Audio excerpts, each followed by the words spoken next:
vamos falar sobre reforma tributária e o tamanho da urgência, né, de a gente avançar na reforma tributária, né?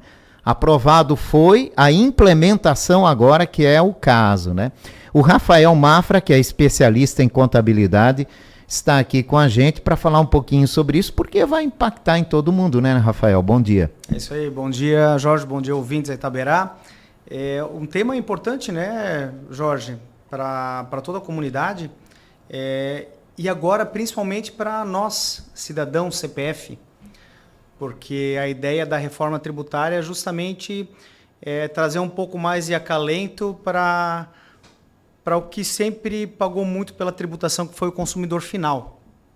Então, essa é a grande propositura da reforma tributária. Tá? Então, é oportuno conversar sobre o assunto reforma tributária.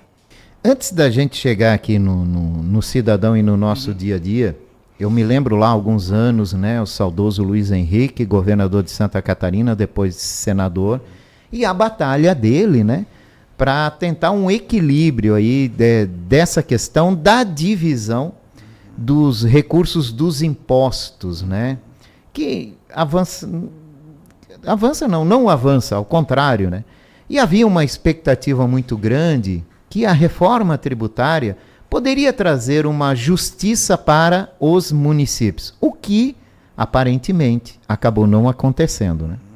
Então, Jorge, essa repartição tributária, né, ela sempre foi muito questionada por todos, porque você precisa olhar o volume de arrecadação de um município, de um estado, e a necessidade de uso desse recurso e quanto fica com a esfera federal, né? Quanto fica com a esfera federal e quanto retorna. Então, isso sempre foi muito questionado, né? Essa tua colocação quanto ao nosso ex-senador, governador Luiz Henrique, ele tratava desse assunto. A princípio, agora, com a reforma tributária, muita coisa vai acontecer, né? Pelo seguinte fato. Primeiro que ela vai ser de forma escalonada.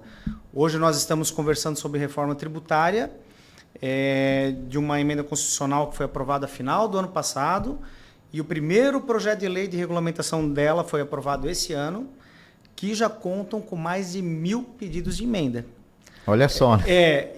Então, não é fácil acomodar todos os desejos, toda a diversidade, né, toda a pluralidade de país, em termos de estados, municípios, as necessidades. E, após essa implementação, ela deve ter uma sequência até o ano de 2032 para ser colocada em prática. Então, nós estamos falando de 7, 8 anos de implementação de uma nova reforma tributária, que vai exigir muito, né, dos profissionais que estão à frente disso. Quando eu falo profissionais que estão à frente dela, são contadores e advogados tributaristas, que vão, na verdade, instrumentar, né, demonstrar como é que vai funcionar e qual a correta aplicação. Por isso que eu acho que deve se perguntar qual é a urgência dela. Ela é urgente, ela é importante. Agora, falar em urgência com o primeiro projeto que foi aprovado, receber já mais de 1.000 emendas, nos leva a crer que teremos um longo caminho a percorrer. E mesmo depois de percorrer esse caminho, imagina-se que haverá muita judicialização também. E olha só, a gente está falando aqui de um projeto aprovado, né, mas que a implementação dele vai levar anos, ou seja, vai ser longo, e que daqui a 2 anos nós teremos uma eleição nacional que pode mudar boa parte desses políticos aí. E quem entrar pode querer mexer nisso aí também. Exato. Então a gente não sabe se vai do jeito que está. Tem 1.000, pode surgir mais 1.000 daqui para frente. Estamos falando de 1.000 do primeiro projeto de regulamentação, né? Que deverá ter alguns. Para o nosso ouvinte compreender, essa reforma tributária ela vai tratar da simplificação de 5 tributos, que é o PIS, a COFINS, o IPI, o ICMS e o ISS. Então, aqui nós estamos colocando no processo de simplificação impostos municipais, estaduais e contribuições federais, que vão ser geridas, administradas por um comitê nacional. Então, na sua fala, né, quando a gente comenta sobre eleição, você vai visualizar que a gerência desse recurso ela vai ficar um pouco distante dos nossos governadores, né? Estando na mão de um comitê nacional. Apesar de que cada estado terá o seu representante, mas não vai ser de forma tão direta como é hoje a gestão desse recurso. E um outro ponto muito importante da reforma tributária, que mexe muito com nós aqui catarinenses, é que nós somos um estado com muito benefício fiscal.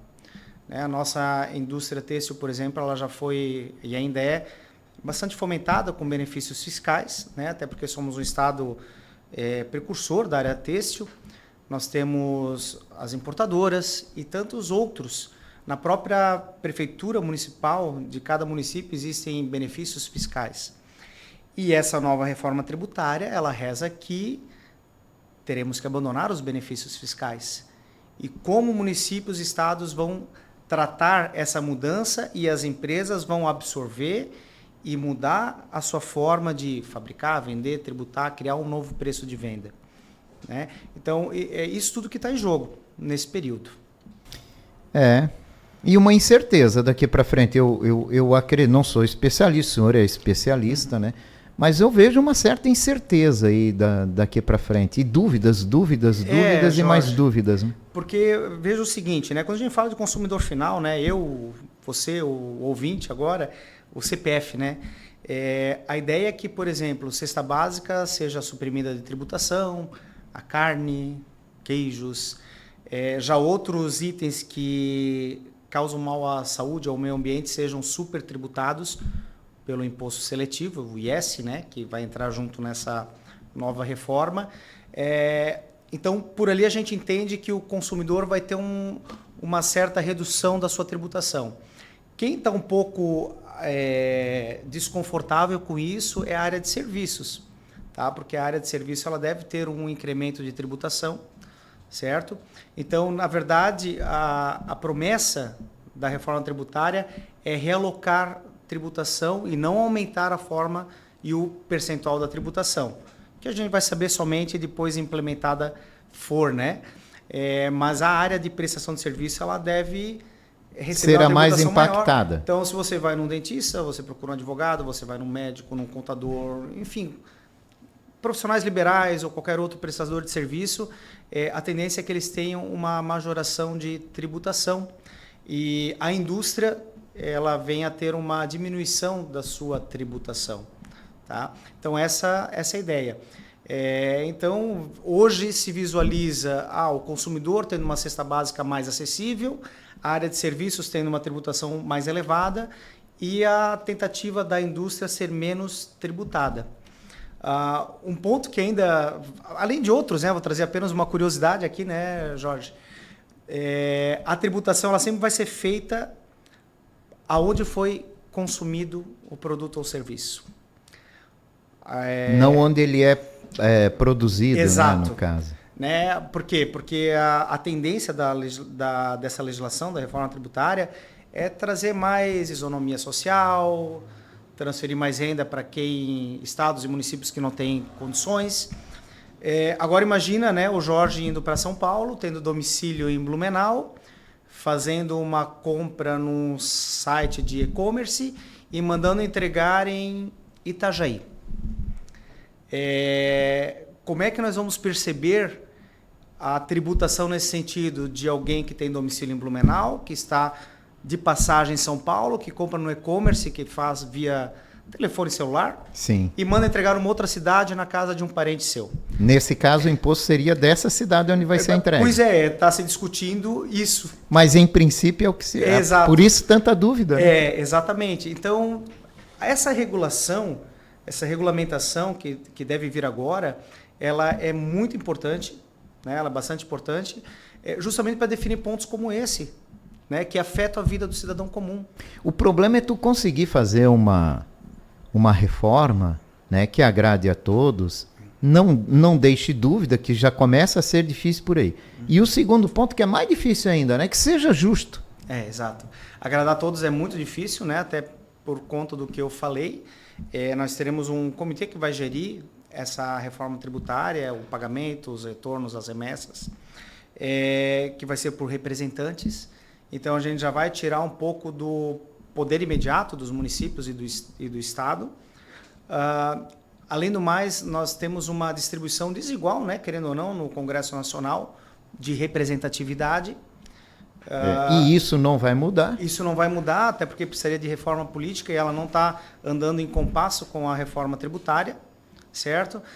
Então, é provável que alguma aresta vá sobrando conforme vá sendo aprovado esses projetos de lei, né? Nós temos hoje uma espinha dorsal. Então, nós vamos ter um IVA, um imposto único. Nós vimos que ele vai ser recolhido para o local de consumo, que 5 tributos devem desaparecer, mas fazer isso acontecer é pior do que criar a própria espinha dorsal, né? O que existe até hoje é o famoso que o papel aceita e é fácil. Agora, operacionalizar fica difícil. Né? Dá para a gente falar em vantagem e desvantagem com essa reforma? Eu acredito pelo que se vê agora, né? Isso, eu acredito que a gente consegue ressaltar algumas coisas, né? Como eu te coloquei antes, a própria definição do que é cesta básica, porque ela define aquilo que é um mínimo, aquilo que é o de consumo mínimo. Então, nós pensarmos numa tributação inexistente para a cesta básica, ela é relevante, né? Nós temos a situação de não criar uma competitividade desigual entre os estados. Então, eu posso, o que acontece hoje, ter um estado com algum tipo de poder, seja por uma indústria mais forte, seja por uma logística melhor, por um consumo diferenciado, ele consegue criar mecanismos e benefícios fiscais maiores do que o outro estado. Para atrair indústria, né? Hoje é mais ou menos assim, né? Com a questão do ICMS. Exato. Né? Eu posso construir, né, fabricar essa camisa aqui em Santa Catarina, em São Paulo, em Goiás, e ter preços diferentes para ela, por conta de tributações específicas que cada estado faz. Quando eu coloco uma igualdade de tributação, eu passo a competir por qualidade, por formas de pagamento, por prazo de entrega e não mais por um ganho tributário, né? Agora, suportar 7, 8 anos de transição da reforma tributária não vai ser para qualquer um, né? Vão ter muitos erros e acertos, logicamente. Até porque aqui no Brasil a gente mais ou menos como carro, né? A gente troca a roda em movimento, estamos fabricando, negociando. A indústria têxtil já está falando do verão do inverno do ano que vem, e ela decide isso agora sem saber como vai ser a reforma tributária. Talvez ela iria agir diferente na sua compra, no seu processo produtivo e na sua política de tabela de preço, se soubesse o que viria antes, e assim todas as outras indústrias. Então, para mim, a grande dificuldade é essa. Vamos perder alguns dedos pelo caminho, né? Eu costumo dizer, até chegar no tão sonhado 2032. Talvez até com uma reforma muito diferente do que é pensado até agora. A gente não sabe, né? Exatamente. Porque em princípio está longe, mas a gente tem que lembrar que tudo passa muito rápido. Então, na verdade, Jorge, o recado que cada empresa tem que entender, cada empresário, aqui quando eu falo em empresa, empresário não é só empresa, né? Às vezes o ouvinte acha que são empresas de grande porte, mas a reforma tributária, ela pega a todo o CNPJ, certo? Já criar cenários, criar possibilidades e ver até onde o elástico dessa empresa permite ser esticado para ter uma noção de futuro. É mais ou menos criar um orçamento, né? Que deve ser mudado conforme o tempo vai passando. Isso aí. Com a tua experiência, né? Como é que a gente pode definir o ânimo econômico no Brasil com essas discussões em torno da reforma tributária? Quando começou a discussão, a gente via um país animado.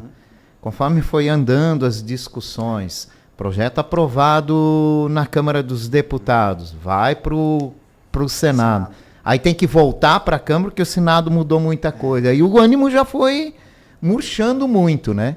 Como é que você analisa esse ânimo econômico em se falando, né, de reflexos com a reforma tributária? Eu acho que aqui a gente consegue separar o âmbito político do âmbito empresarial, né? Nós temos no Brasil indústrias que carregam fortemente o PIB, vamos falar do agronegócio. Então, o agronegócio ele está empenhado fortemente em verificar como essa reforma vai acontecer. Então, num certo momento, eles estavam apreensivos. Depois, por conta de toda a sua relevância, eles estão conseguindo algumas mudanças, assim outros setores. Então, na parte empresarial, se entende que se eu tiver uma simplificação, tiver um custo tributário da manutenção do fazer a tributação da empresa reduzido, mas que isso não seja feito de hoje para amanhã, que as regras mudem após eu ter meus contratos já assinados com clientes, fornecedores, a vontade existe, né? Até porque a gente seria meio que hipócrita em dizer que o ânimo não está tão legal, porque eu já estou há 30 anos no mercado e eu escuto há 30 anos o desejo da reforma tributária. Isso. Certo? Agora, o outro aspecto, que é o aspecto político, ele às vezes parece que se distancia, né? Às vezes a gente parece que tem um zoom, às vezes desaparece do nosso foco, porque, como você disse, existem eleições, existem projetos de cada sigla partidária, e às vezes isso não casa com o momento, por exemplo, da nossa casa legislativa. E isso causa uma certa ansiedade, né?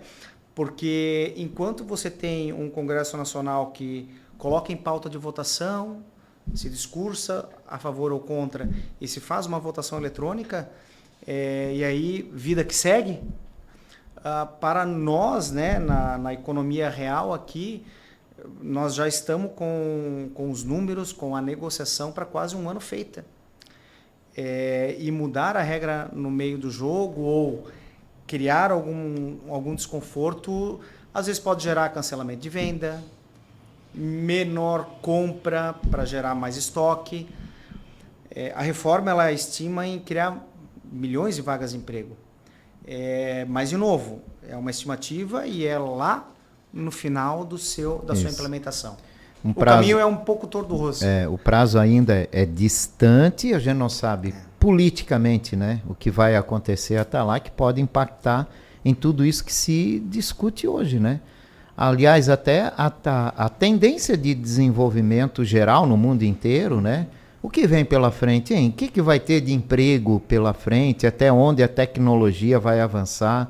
Até onde a inteligência artificial vai ou não mexer com o sistema econômico, com as empresas, com produção e tudo isso mais, o que gera dúvida em cima de dúvida, né? E por isso talvez o empresário ele não consegue fazer um planejamento a longo prazo. Exato, Jorge. Quando a gente fala em inteligência artificial, ela está nesse meio tempo, na verdade ela tomou muita força agora também, vai ter muita mudança, com certeza. Na própria questão de emprego, tomara que a reforma tributária traga uma oferta, mas não seja aquela oferta que será retirada com a inteligência artificial, né? Porque quando a gente traz um processo tecnológico, ele precisa de um tempo de adaptação. A economia é como se fosse um grande navio, né? Quando eu preciso virar um navio, eu tenho que pensar algumas centenas de metros antes. Eu não posso apenas tomar uma decisão e fazer ela acontecer. E a inteligência artificial, né, pelo que a gente estuda, conhece, pesquisa em grandes estudiosos da área econômica, ela vai, de sobremaneira, mudar um pouco a forma de trabalho hoje. Né? E é engraçado. E isso gera uma dúvida tão grande. Gera dúvida. Inclusive, eu fui da área universitária, fui professor universitário por 20 anos, né? E eu imagino hoje, né, como é que é o estudo em casa, como é que são os trabalhos em casa dos acadêmicos, como é que se produz o conhecimento verdadeiro e o que é absorvido com a inteligência artificial. E isso tudo que era apenas um campo de estudo veio para as empresas também. E elas vão se apropriar, porque, de certa forma, as empresas todo dia pensam como reduzir custo para ser mais eficiente, competitiva no mercado. Porque a gente não pode pensar na reforma tributária apenas no aspecto Brasil. Nós importamos, exportamos, e a reforma ela não pode vir de encontro a esse movimento do processo de importação, onde nenhum país está preocupado com o que a gente faz internamente. Se eles tiverem um produto bom, barato e no prazo, eles vão vender. E se alguém aqui tiver disposto a comprar, ele vai ser comprado. Vai ser comprado. Independente do que a nossa reforma tributária faz. Exato. Então, são muitos elementos que devem ser trazidos nesse jogo, né? Para se pensar. Rafael, o que está previsto para acontecer de imediato em relação à reforma tributária? Então, a reforma tributária, Jorge, ela primeiro tem que ser regulamentada, né? A ideia era que esse projeto de lei, o 68, que é o atual em discussão, que ele já tivesse ok, mas não está. Saiu até o pedido de urgência. É uma urgência de discussão. Bem demorada, né? Para ano que vem começarmos implementações, certo? E em 2026 já temos na prática alguns processos de rodar em paralelo a tributação atual e a nova. Mas precisa de muita regulamentação ainda, né? Então, muita vontade política acima de tudo, né? Por isso que eu falo que essa urgência ela é relativa. Ela é uma urgência que eu preciso conhecer, eu tenho que saber o que está no meu horizonte, mas eu não consigo hoje mudar nenhuma forma, não consigo ir lá no meu ERP empresarial e dizer faça de tal forma, porque o que nós temos hoje é a regra que sempre existiu. Então, nós temos um horizonte que eu vejo, mas eu não toco ainda. Certo? Então, por isso, acompanhar, estar sempre em conexão com o seu tributarista, com o seu contabilista, para verificar o que aconteceu. Qual passo já se deu que eu posso saber que é certo, que não vai mudar. Para começar, a partir daí, construir por partes e estar preparado e não ser o último a saber, né?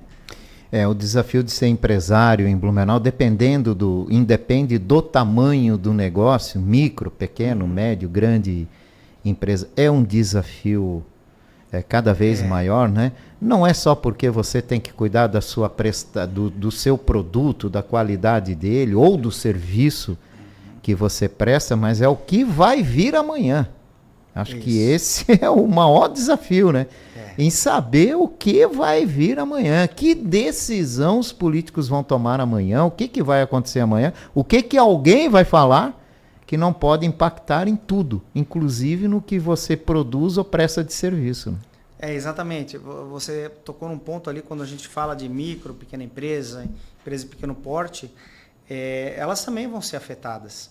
O Simples Nacional, ele está aqui para todos por uma questão de regra constitucional, onde, pela Constituição, o Brasil ele tem que se comprometer a ter mecanismos mais favoráveis para o pequeno negócio.